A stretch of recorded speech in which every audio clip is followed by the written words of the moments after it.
Kebayang nggak sih ada seorang anak yang dendam banget sama satu keluarga, mulai dari ibu, bapak, sama saudara-saudaranya?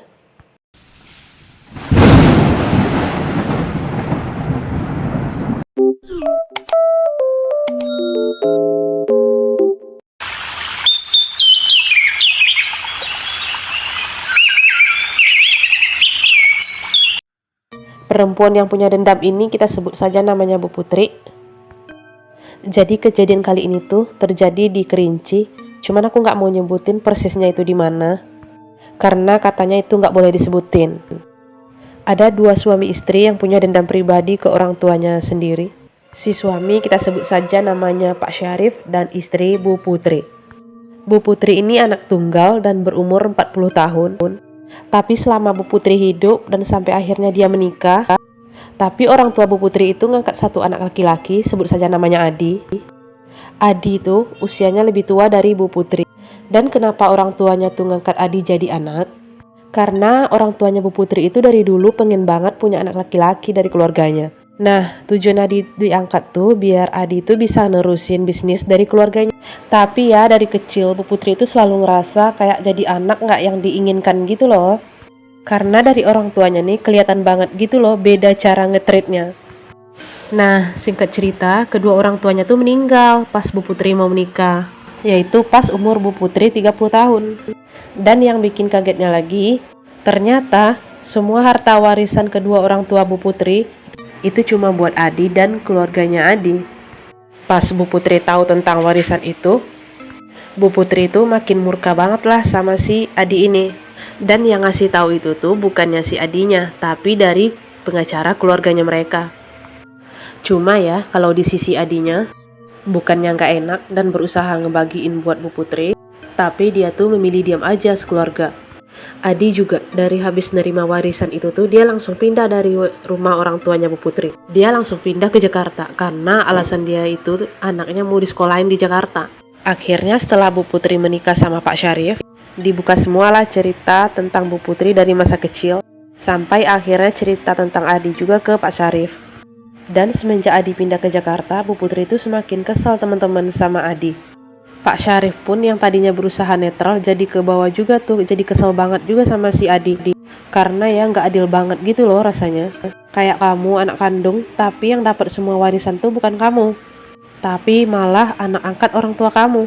Akhirnya karena Bu Putri cerita terus ke Pak Syarif tentang Adi, Pak Syarif tuh nyaranin Bu Putri buat datang ke rumah temennya. Temannya Pak Syarif tuh terkenal bisa ngeguna-guna orang, kayak semacam dukun gitu kali ya. Datanglah mereka ke rumahnya, namanya kita sebut aja lah Ki Guntur. Mereka ceritain nih kejadian yang sebenarnya ke Ki Guntur. Tapi sayangnya Ki Guntur itu bilang kalau dia udah nggak main ke sana lagi. Dia maunya tuh lebih ke ngebantu orang untuk hal-hal yang lebih baik doang. Cuma Ki Guntur di situ akhirnya ngasih tau lah cara-caranya ke mereka berdua. Tapi dengan syarat dia tuh nggak mau bantu sama sekali. Tapi cuma kayak ngasih tahu doang aja caranya. Bu Putri sama Pak Syarif di situ tuh ngedengerin banget cara-cara buat ngeguna-guna orang. Pakai ilmu hitam yang biasa dilakuin sama si Ki Guntur itu. Ki Guntur bilang ke mereka, buat pakai ilmu hitam tapi medianya itu tuh boneka santet jerami. Jadi di kepala bonekanya itu tuh ditaruh foto orang yang dituju. Dan bonekanya itu juga mereka harus buat sendiri pakai jerami yang diikat-ikat. Dan setelah itu Ki Guntur ngasih juga tuh bacaan buat mereka baca-baca setelah boneka itu tuh jadi. Fungsinya dari boneka ini tuh ternyata untuk bisa transfer rasa sakit ke orang yang ditujunya ini loh. Jadi jatuhnya kayak boneka pudu lah ya. Nah setelah bonekanya jadi, Bu Putri dan Pak Syarif langsung tuh nempelin fotonya Adi, istrinya dan satu anaknya. Jadi mereka benar-benar mau nyerang satu keluarganya Adi nih. Karena mereka berdua itu akhirnya jadi sedendam itu kan sama keluarganya si Adi. Jadi mereka di situ udah nggak mikir jernih lah untuk mikirin dampaknya bakal sejauh apa. Hari pertama mereka nyoba boneka untuk si Adinya dulu nih. Karena memang mereka baru pertama kali nyoba.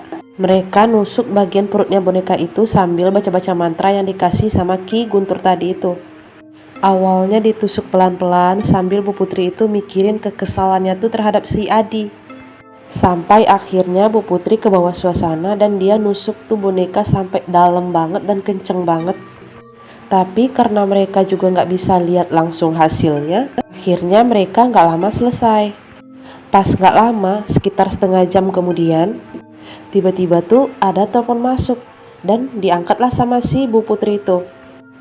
Pas diangkat Bu Putri, ternyata itu tuh dari istrinya si Adi yang lagi teriak-teriak histeris sambil ngasih tahu kalau si Adi suaminya itu lagi muntah darah dan itu benar-benar banyak banget. Dan Bu Putri dengar itu sambil ngangkat telepon senyum-senyum gitu loh. Soalnya di situ tuh dia ngerasa berhasil kan ritualnya barusan. Nah, tapi Bu Putri dengerin itu sambil sok-sokan acting panik gitu kan. Bahkan Ibu Putri ini nawarin juga ke istrinya si Adi itu buat tinggal di rumah dia dulu aja untuk sementara. Biar bisa ngerawat bareng-bareng. Karena keluarganya Adi ini di Jakarta sendirian doang, jadi mereka langsung setuju tuh tinggal di situ. Karena istrinya Adi itu juga bingung mau gimana kan. Karena mereka baru pindah ke Jakarta juga dan belum kenal siapa-siapa lah gitu ibaratnya. Nah, di malam itu istrinya Adi itu langsung mutusin buat berangkat langsung ke Kerinci bertiga sama anaknya. Nah, di situ Bu Putri sama Pak Syarif seneng banget gitu teman-teman. Sama kepindahan mereka dari Jakarta ke Kerinci lagi. Karena mereka bisa lihat secara langsung juga kan prosesnya ini bisa kena atau enggak sama ritualnya ini.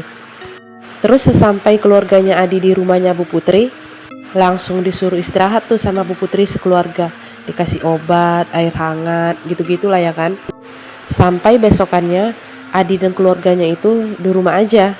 Dan malamnya Pak Syarif sama Bu Putri nyoba lagi tuh ritualnya di dalam kamarnya Bu Putri. Kali ini tuh mereka mau nyoba nusuk-nusuk boneka anaknya si Adi.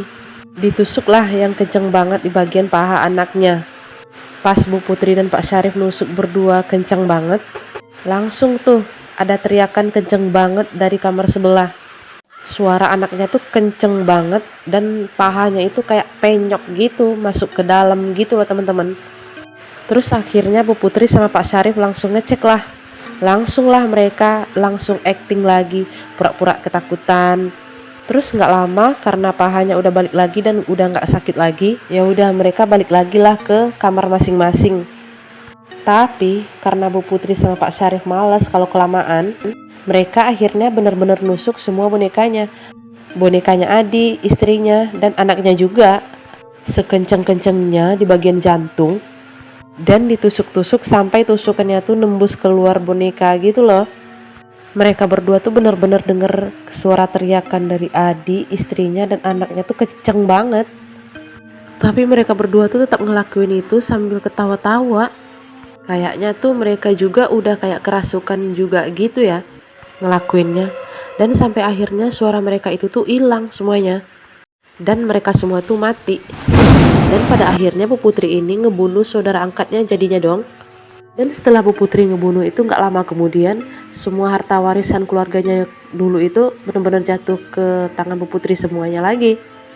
Tapi sialnya gak lama setelah itu, suaminya Bu Putri sendiri ngelakuin hal yang sama terhadap Bu Putri. Dan pada akhirnya Bu Putri juga meninggal karena diguna-guna juga sama suaminya tadi.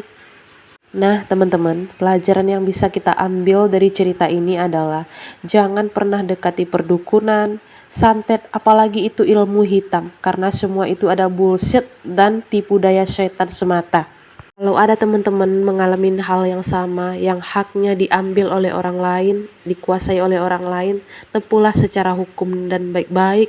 Dan kalau tidak bisa, ikhlaskan, karena bagi Allah tidak ada yang sia-sia. Dunia ini hanya sementara. Dan di akhirat kelak semua akan dipertanggungjawabkan, tidak ada yang luput dari penghakiman Allah Subhanahu wa taala. Oke teman-teman, sekian dulu cerita hari ini. Semoga ada hikmah dan pelajaran yang bisa kita ambil. Jumpa lagi di vlog berikutnya. Jangan lupa teman-teman support channel ini dengan klik tombol notifikasi dan subscribe-nya. Assalamualaikum warahmatullahi wabarakatuh. Bye bye.